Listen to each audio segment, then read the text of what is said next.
Welcome to Suara Hair Channel. Milih fakultas hukum supaya bisa kayak Oman Paris. Punya Lamborghini, punya pacar banyak. Jadi Kempot suka mendengarkan tapi nggak bisa menyanyikan. Malah kalau saya menyanyikan lagunya di Kempot kayak agak wagu gitu.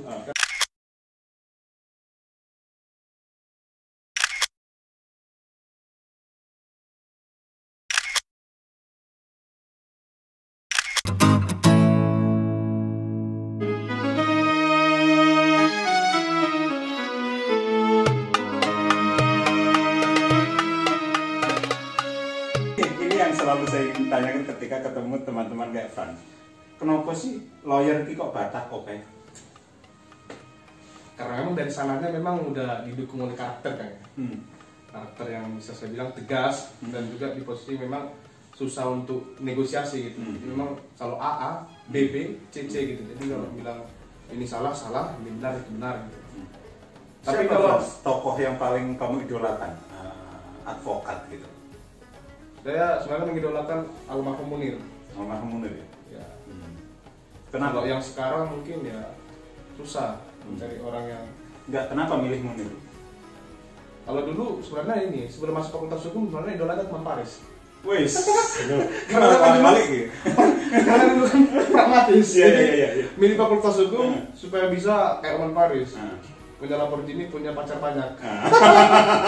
Namun ketika masuk saya rasa ada yang berubah. Saya rasa ilmu hukum itu nggak sesempit ibaratnya ya seperti yang akhirnya cuma itu yang akhirnya dipublikasikan di media gitu. Iya, memang dari Batak kan kita kenal yang perlu diperjuangkan. Kita kenal ada banyak nama. Ada Otman Paris Hutape yang patut disebut sebagai merek pertama ya untuk pengacara dari Batak. Ada Luhut Pangaribuan. Ada Todung Mulya Lubis. Juan Felix Tambu Bolon, Atan Buyung Nasution tentu saja tidak terlewatkan. Orang milih salah siji dari ini. Ya sebenarnya saya belajar semua kan. Misalnya Atan Buyung yang dipelajari dan ini karena Atan Buyung misal dia kan pendirian BHI. Iya. Nah, misal kalau Todung Mulya Lubis ada beberapa buku yang pernah akhirnya saya baca beliau gitu. Nah kalau almarhum Munir memang beliau yang pertama ini kan yang dikenalkan kepada saya oleh senior saya dulu. Nah akhirnya beberapa hal akhirnya saya banyak belajar dari almarhum Munir, apalagi soal ketulusan dan juga soal kegigihannya di bidang hak asasi manusia gitu. Dan akhirnya sampai meninggal pun karena memang memperjuangkan hak asasi manusia gitu. Frans pengen seperti itu. Saya rasa akan sulit. Pertanyaan jebakan. Ya orang meninggal. Tidak akan sebalik. Tapi ya almarhum Munir saya rasa tidak akan bisa ini kan diimbangi gitu. Ya. Tapi banyak langkah yang kemudian ingin diikuti oleh Frans. Ya, soal ide dan nilai yang diperjuangkan beliau saya rasa ya saya coba pelajari gitu. Kalau nanti lulus dari UNES mudah-mudahan tidak lama lagi. Sekarang wis garap skripsi kan? Ya proses. Aku ada teman nggak skripsi kok kayak dosen aku. Pengen ngambil apa skripsinya? Sebenarnya saya kemarin sudah punya proposal. Itu saya ini analisa yuridis. Ada putusan MK mengenai hak narapidana koruptor untuk mencalonkan kembali. Nah, ternyata saya rasa skripsi itu kok kurang menantang gitu. Akhirnya saya rasa saya mau punya ide baru. Ya, mau cari-cari lagi nih yang menurut saya cukup menantang dan sebenarnya saya pengen nanti ketika saya skripsian bisa saya bukukan juga. Akhirnya itu menjadi karya akhirnya nanti bisa dirasakan oleh banyak orang gitu. Kalau yang sebelumnya itu memang saya sudah punya proposal karena di Fakultas Hukum dia ada mata kuliah MPPH. Apa itu? Penulisan dan penelitian hukum. Nah, di sana itu tugas akhirnya kita disuruh membuatkan semacam proposal skripsi. Nah, jadi kalau anak-anak FA itu biasanya dia semester 6 pun dia sudah punya proposal. Nah, itu yang saya pegang sampai sekarang dan akhirnya saya kok kurang tertarik dengan tema ini gitu untuk diteruskan dan akhirnya nanti kalau dibuka pun saya rasa ini tidak akan ramai dibaca oleh publik gitu. Soal HAM mengadukan ke Mas Menteri mungkin lebih ramai. Ya kemungkinannya bisa jadi.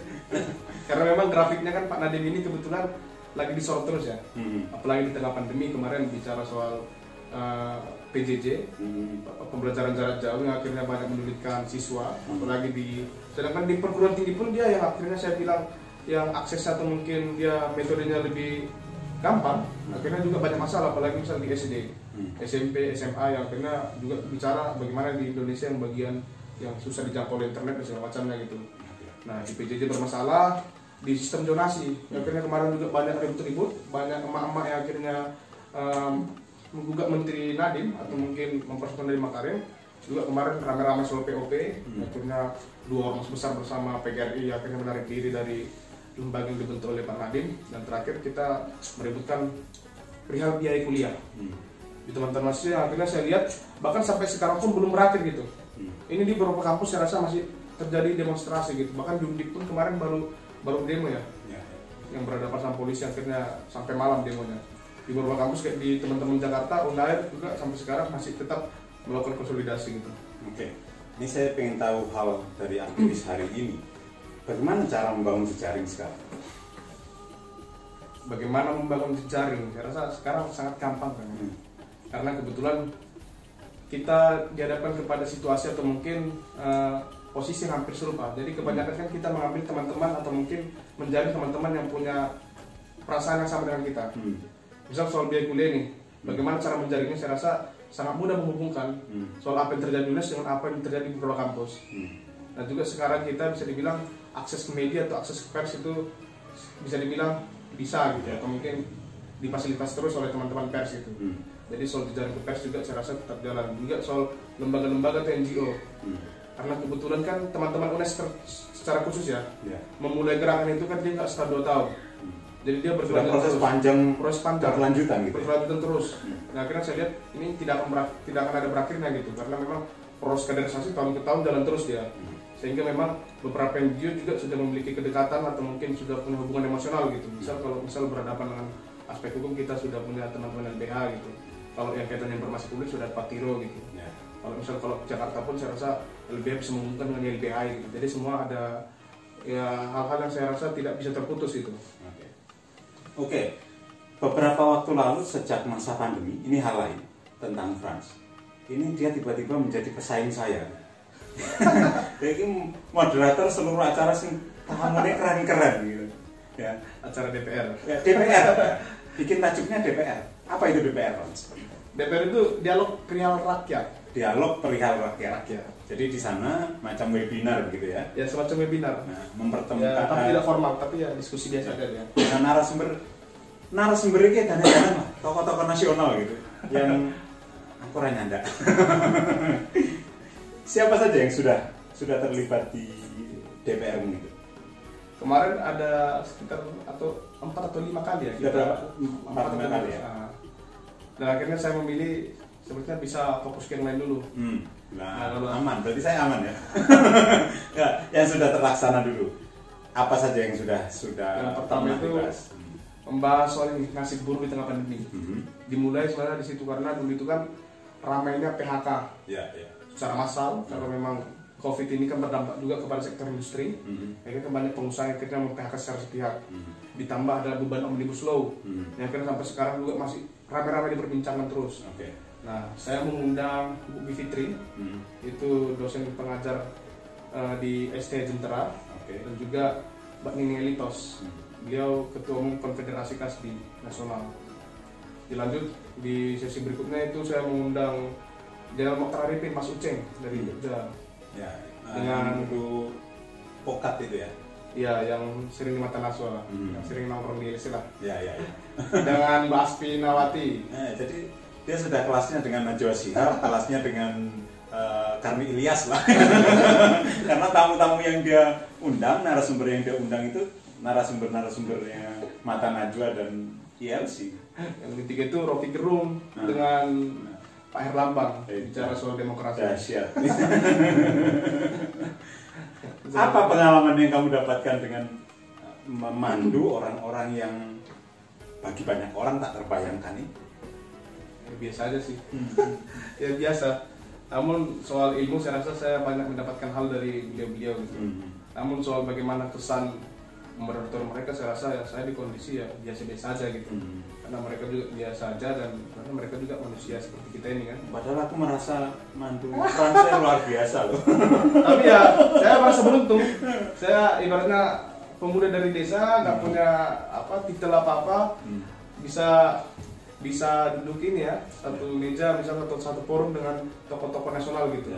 Walaupun saya rasa ya sama aja gitu kan. Sebenarnya semua orang juga punya akses ke sana sebenarnya. Nah, tinggal kita mau memulai atau mungkin atau enggaknya gitu. Mengapa berhenti? Padahal responnya lumayan bagus ya. Karena saya harus dipaksa atau mungkin saya didesak oleh teman-teman di sekeliling saya untuk kita kembali lagi mengurus gerakan dalam kampus. Nah kalau sibuk bikin webinar terus, biar nanti digarap yang lain dulu. Oke, ini tak garape. Padahal saya itu sudah bikin rincian itu. Jadi kita bikin itu sebenarnya berkelanjutan terus. Rencana sampai berapa episode itu? Ya sampai masalah Indonesia kelar. Oh iya. Daftarnya taruh sini saja, nanti saya lupa. Bahkan untuk toko-toko pun sebenarnya saya sudah coba coba list segala macam gitu. Namun pada akhirnya teman-teman mendesak sebenarnya supaya kita balik lagi mengurus apa yang seharusnya kita urus lah. Jadi kalau seluruh narasumbernya Frans itu saya minta datang ke ruang tamu itu keren luar biasa ini tamunya. Oke. Geser lagi ke hal lain. Pak Taki biasanya pintar nyanyi, Frans. Ya. Kamu juga pintar nyanyi? Pintar nyanyi tapi lebih mending diam.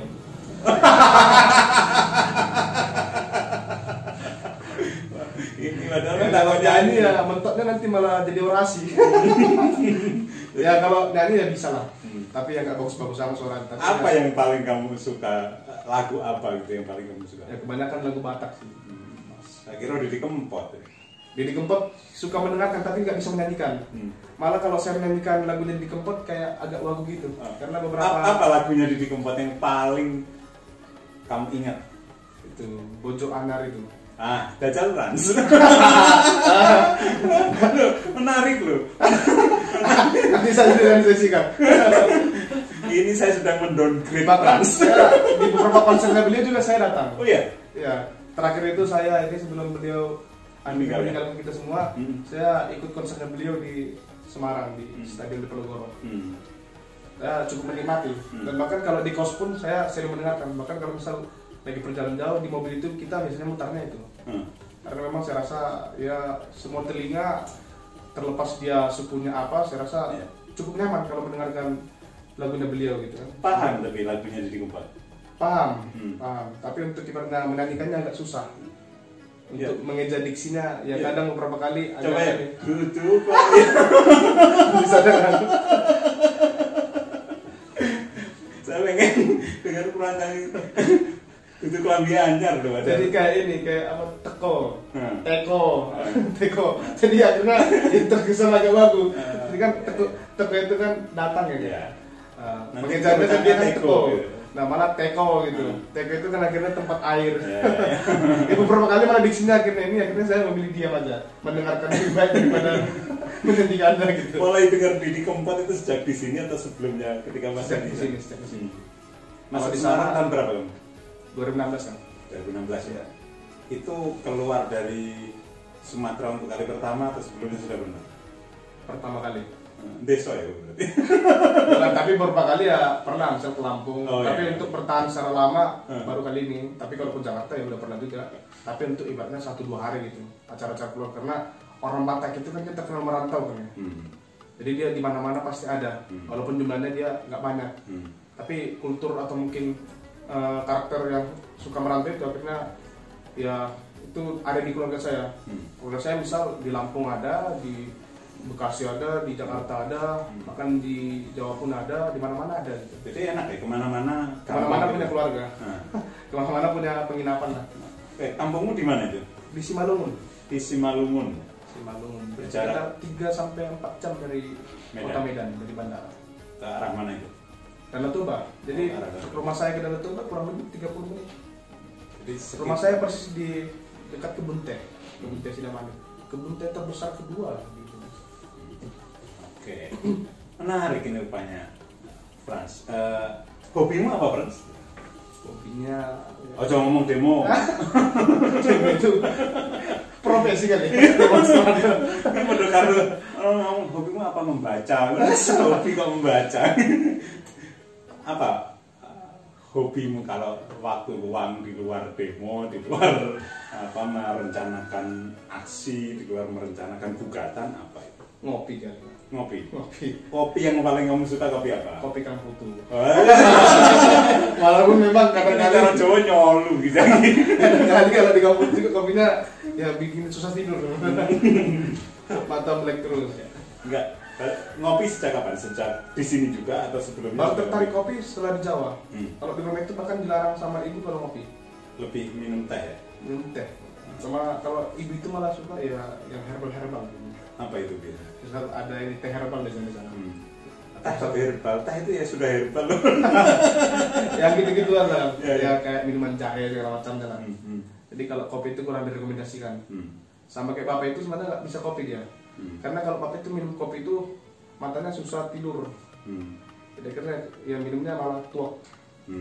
Tuh, kalau nggak minum tuh nggak bisa tidur malah. Wah ini mau kasih itu aja nih kawan. Oke, dari sekian sudah pernah nyicip banyak jenis kopi atau terserah lah kopi apa yang disuguhkan gitu? Ya terserah mana, nggak terlalu pemilih jenis kopi mana. Jadi ya apapun ya, di kafe pun minum, kalau di warung kopi yang dia kopi tradisional pun minum. Nggak terlalu apa ya pilih-pilih. Itu juga kriteria untuk mencari pacar. Wah itu beda. Oke lah, kali lain kita akan ngobrol dengan Frans Joshua Napi itu tentang hal-hal lain. Nah, kita tadi sudah mengulik banyak hal. Terima kasih Frans sudah hadir di ruang tamu saya. Mudah-mudahan perjuangan untuk judicial review, mengadukan Mas Menteri Nadiem dan seterusnya, dan juga perjuangan untuk UKT secara perjuangan besarnya bisa mewujud, memperoleh hasil yang baik, dan mudah-mudahan juga tidak akan ada efek-efek negatif yang diterima. Kita udah siap soal itu. Oke, makasih Frans.